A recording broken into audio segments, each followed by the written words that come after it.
welcome to dUCk's Merdeka podcast. So today I have with me, I'm like shaking to introduce her, our own Minister of Youth and Sports, YB Hannah Yeon. Hi Vivi, thanks for having me. Thank you so much for doing problem. this and coming. And she has meetings like back to back, so we got like chop, 45 minutes, that's it. Yeah. Honestly, it's so surreal to be here with you because I've been wanting to speak to you for 6 years. We have mutual friends. We're in the Young Global Leaders group chat. And there was one time you went to a Pasar Tani in my parents' neighborhood. Oh. You're the MP. Yeah. And you're doing your rounds, bless you. I was there and I was like, why me? And you were like walking with your people. So I think God works mysterious ways because he's like, okay, you're not going to have meaningful conversations with her then. So I'll make you wait 6 years. Okay. Then she's yours for 45 minutes. So I love it. We can do this again, don't worry. Oh, yeah. so kind. Okay. Okay, so we know you as our beloved Minister of Youth and Sports. I know you as my MP, but that's all I really know about you. So we kind of want to know a little bit more about like your childhood. Okay. We start with that first, huh? How was young Hannah? How was she like? Was she like fierce in school? Was she like a straight A student? How was she like? I'm actually very, very ordinary. I grew up in Subang Jaya and Budak Subang. all my schooling years are all in Subang, and Okay. I went to Sekolah Kebangsaan Subang Utama, same school as Joe Flizzo. Oh wow! Yes, we were schoolmates, and then I went off to do my law degree in Australia, and like many young people, my story was one of running away, and I wanted to get PR. I wanted to leave Malaysia and live abroad. Oh, because really? I felt like okay, I will have a better future if I'm earning dollars and not ringgit. So when I attempted to apply for PR, my PR application was rejected. Oh. And so then I came back and I worked as a lawyer and then in event management. And in 2008, I was 29. I was asked to run for elections for my hometown, Subang Jaya. 29. 29. So I didn't have any experience in politics. I said yes because it's my hometown. So I'm passionate about my hometown. Right. I want to make sure there's no overdevelopment and all that. And so fast forward, it's 2008. I was 29. Now I'm 45. That's how long I've been in politics. Oh my God. Yeah. Wow. What a journey. 29. Were you nervous going into this new career? Very nervous. I still remember my first ceramah on the way, and Datuk Sri Anwar Ibrahim was supposed to come and introduce me as the calon for Subang Jaya. Yeah. I cried on my way there because I was not trained as a politician. Or a speaker at that Yeah, time. I felt like I had nothing to give to the people. Oh my and God. Here I am, I have to sell myself to tell them, can you vote for me? This is what I'll do for you. I was 29 with no political background, but that was the season where they fielded a lot of young politicians. So Nurul Izzah came in, Tony Phua, even Gobind Singh, that was all fresh for them. A new wave of younger leaders. Yes, Nick Nazmi, everybody else. So we got elected at the same time.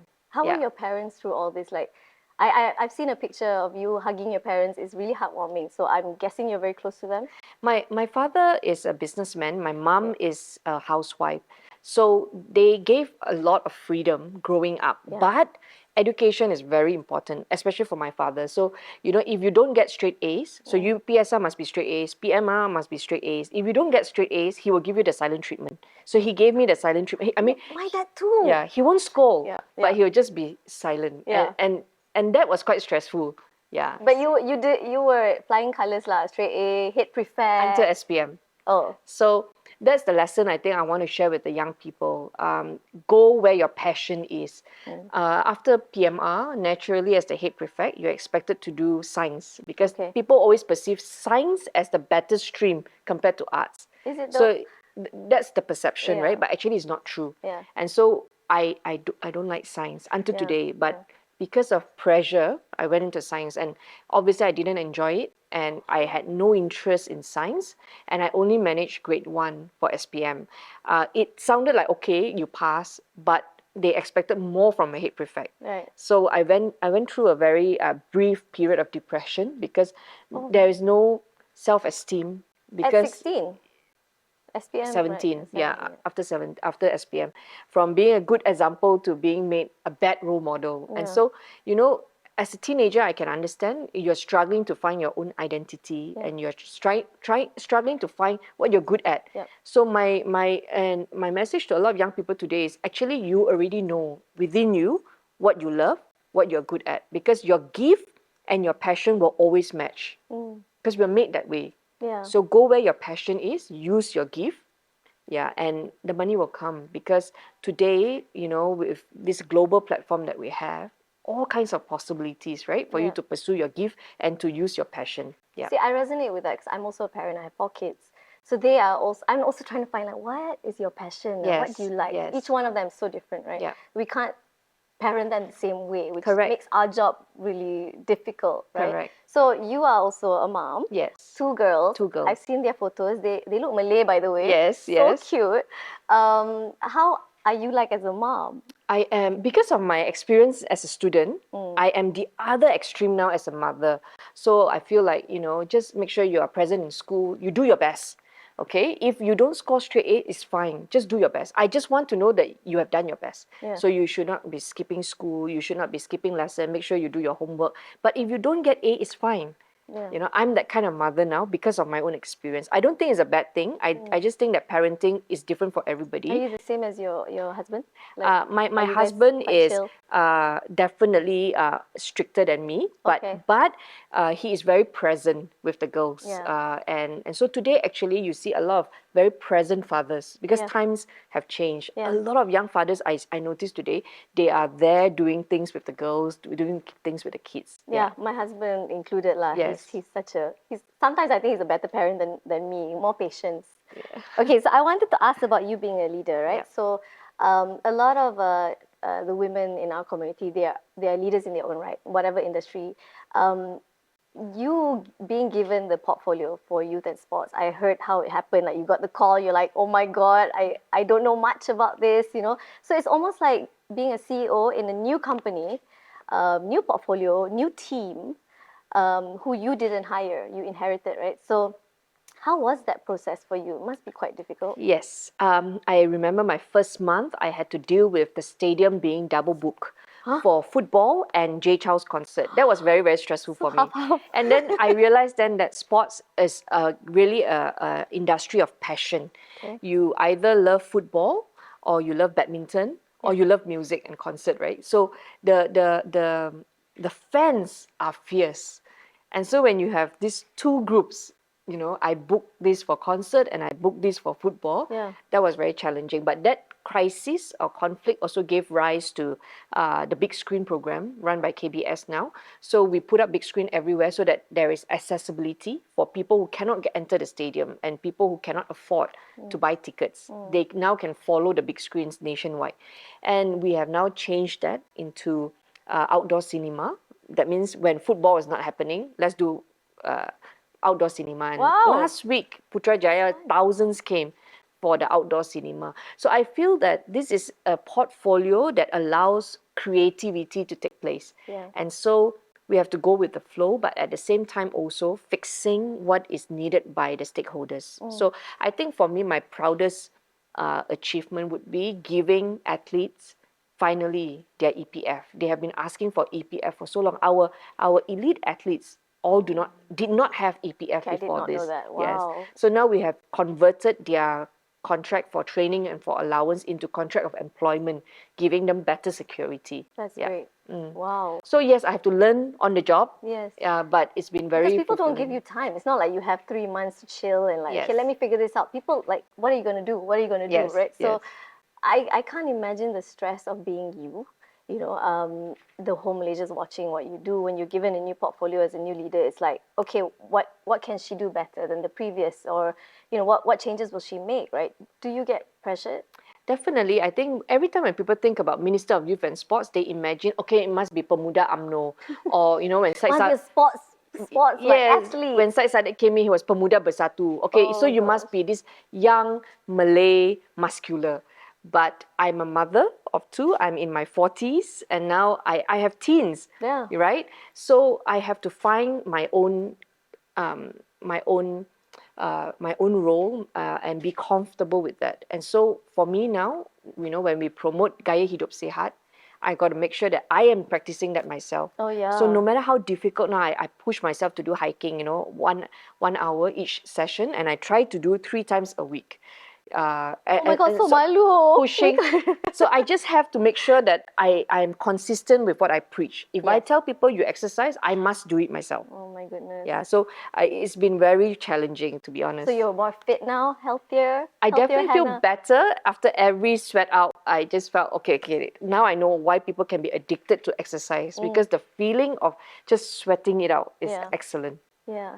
Can we know, like, what's a day in your life like? I know it changes from day to day, but like, you wake up what time? What happens after that? What about your kids? You know, Yeah. when do you go home? What time do you sleep?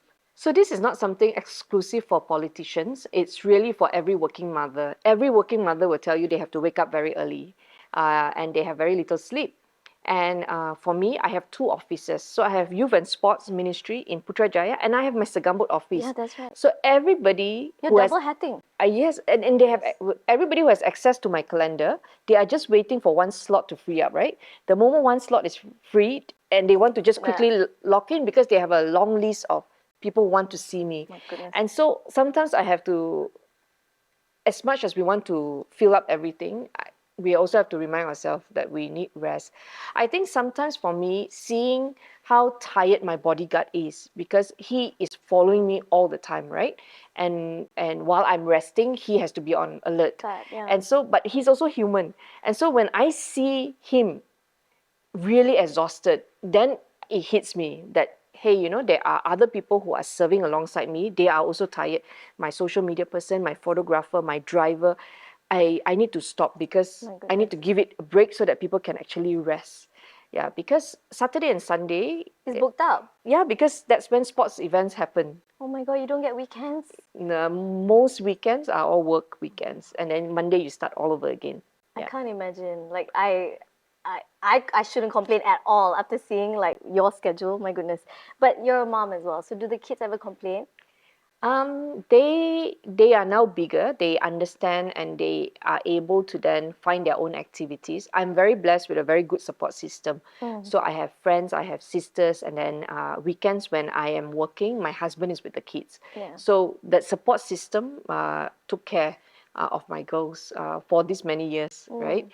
For that, I'm very thankful. So I will say, actually, for every working mother to excel, you really need a good support system. Yeah. Whether it's family or friends, you just need that, because you cannot do everything your own. Absolutely. Yeah. Yeah. Do you ever deal with like mom guilt? Because that's common. Every time I speak, people always ask me that. How do you juggle career and kids? Yep. Because you're a mom as well. So ridden with like mom guilt. Do you ever get that? I only struggle with mom guilt when I see other mothers cooking and doing all kinds of nice meals for their kids, and I know that I never have that time for that. And so then I realize, I have to find my ways to make it up.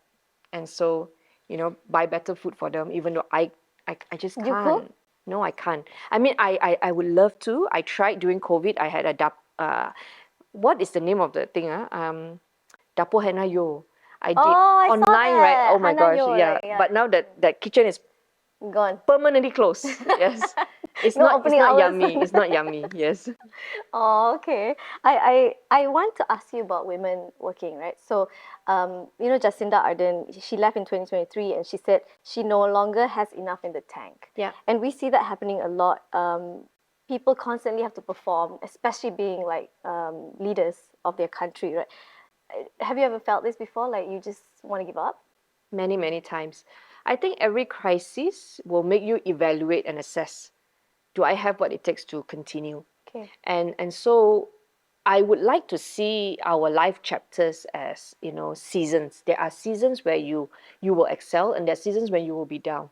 And so don't be too hard on yourself. And I really applaud leaders who know when to step back and when to go. So it's okay to take a break. Yes, but also I think to find enough security in yourself to know that if I go and I never come back, I will be okay with it.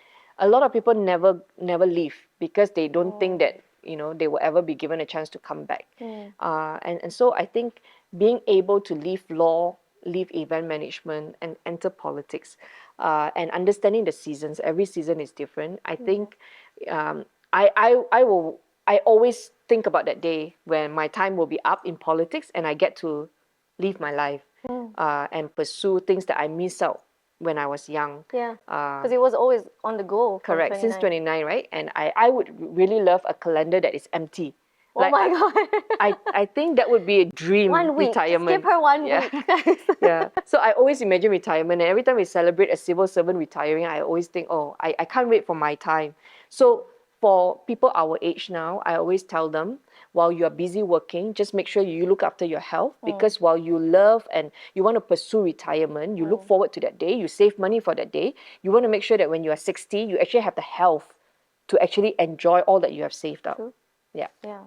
Okay, so being in the public eye, I get a lot of negative comments.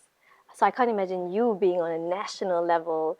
I'm sure there are people who love you and there are people who just want to criticize you with everything that you do, right? So how do you handle negativity in this era where keyboard warriors are everywhere and no one has any boundaries?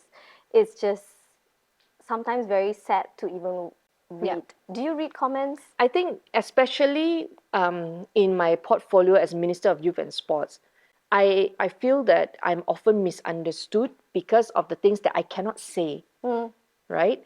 And there's so many things what I know and what I can tell, there is a big gap there. And because of that, when you are misunderstood, the comments are nasty. Like I say, when you have Jay Chow fans versus Harimau Malaya fans, and only one will get what they want, how do you then deal with the thousands? They come in thousands. They don't come in like 5 or 6 stakeholders.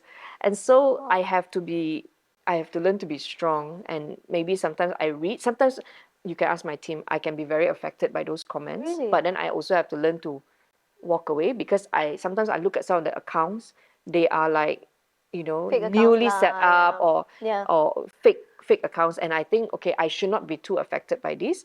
And I go out there again. I go to the rural area, I go to different places, and I meet supporters, and then I'm okay again.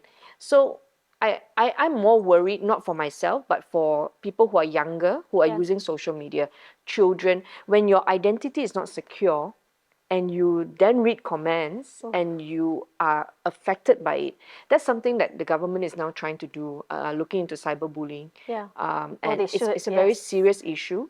And I definitely feel that this is the challenges that we have today. And our children who have access to social media, handphones, even when they're at home with you, they're not necessarily safe, because they can be affected by all this. Inside, right? Those days, if you're bullied in school, the simple thing is, don't be in school for that time, report, and if the bully is removed from suspended, then you are fine. Yeah. But today, if you're cyber bullied, How to... you open Instagram, they are there, you open TikTok, they are there, you open Facebook, they are there. How do you distance yourself? And that's a skill that we must give to the future generation. Yeah. When do you know when to defend yourself or just let it go? I'm still learning. There are many times, I feel like, oh, I want to speak up now, but, we have what we call collective responsibility as ministers. So you cannot on your own, just go ahead and tell your story and how it can affect the rest. Yeah. And so as a backbencher back then, or as an opposition, I had more freedom. So a lot of people don't understand, like, oh, last time you used to speak out on children. Why are you not speaking out on children now? Oh, because that's not my portfolio. And if I do that, I am speaking up on behalf of my colleague, which is not right. Yeah. Everybody has their portfolio. Their Correct. side. So people, when they don't understand that, is challenging that, if you talk too much, they say, buat kerja lah, jangan cakap saja. When you don't talk, and then they say, oh, why now you're so quiet? So different like last time. So it's like you cannot win. You cannot win. Just gotta keep going. Just do your job and keep going, right? Okay. More fun part. Now I'm gonna do this or that, okay? Okay. All right, ready? Okay. Being embarrassed or being afraid? Oh, being afraid. Job that lets you travel or job that lets you work from home? Work from home. When I was 5 days a younger, when I was younger, travel. Okay. Yes. Small team of super experts or large team with diverse skill sets? Actually, you need both. Okay. How to have both? You need lah, both, lah. yeah. Okay, got it. Wow, this one very, who wrote this? Lose your sight or lose your memory? Ayo, so sad. Lose your memory is sadder. Right? Yeah. Okay, I agree. Okay, oh my God, this is also mean. First daughter or second daughter? Both. I cannot answer this both. They're watching this. Okay, ability to see the future or to relive a memory? I don't want to see the future. I prefer to You don't want think. to see the future? Because sometimes the future, the good thing about us not being able to see the future is because what is coming can be very scary. Then And you can so change it. you Oh, live cannot. one day at a time. Okay, Yeah. okay, I like that. Live one Okay. day at a time. Mi mama or char kway teow? Char kway teow, Kampung or city? kampung. Kampung. Okay, last. ABC or cendol? Oh, tough. Chendol. Because of Gula Melaka. Right, Yeah. okay. Okay, Merdeka's coming. Okay. Okay, just want to ask you to wrap up. What are your hopes for our country? You said before, I just want a Malaysia that works. Every button works, every, delivery system works. Is Yeah. that still true? Yes, I more so now. I want a Malaysia that the younger generation can call home. Oh. They will not think about another place that will embrace them better than what we can offer here. Yeah, so I really want this to be a home, not just for the next generation, but also for the retirees. These are the golden years for them now, and so we are working very hard to make sure that we have recreational activities for them, that everybody is happy. Yeah, we just want people to be happy. That's beautiful. I hope that comes true too, Yeah. myself. Okay, well, thank you so much, YB Thanks for Hannah. having me. It's been a pleasure, and I can't wait for people to see what you have to say. Thank you for having Thank it. you. Thank you for having us. Thank you for being here. Ya Allah.